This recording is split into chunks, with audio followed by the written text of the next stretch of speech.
एक छोटी सी नेकी कैसे जिंदगी बदल सकती है, जानने के लिए ये कहानी जरूर सुने। एक मर्तबा का जिक्र है कि एक नेक दिल ताजिर का एक गुलाम था जो निहायत ईमानदार और मेहनती था। एक दिन ताजिर ने गुलाम को रकम देकर बाजार भेजा ताकि वो कुछ सामान खरीद ले। गुलाम बाजार गया, सामान खरीदा और बाकी रकम लेकर वापस आ गया। रास्ते में उसने देखा कि एक गरीब आदमी बौका बैठा है। गुलाम को इस पर रहम आ गया और उसने अपनी जेब से कुछ पैसे निकालकर इस गरीब को खाना खिलाया। जब वो मालिक के पास पहुंचा तो ताजिर ने उससे पूछा, क्या तुमने तमाम रकम वापस ले आई? गुलाम ने ईमानदारी से जवाब दिया, जी हां, लेकिन मैंने अपनी जेब से एक भूखे को खाना खिलाया।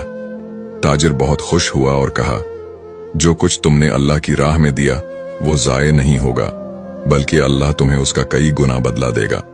चंद दिन बाद अचानक उस ताजिर का कारोबार पहले से ज्यादा तरक्की करने लगा।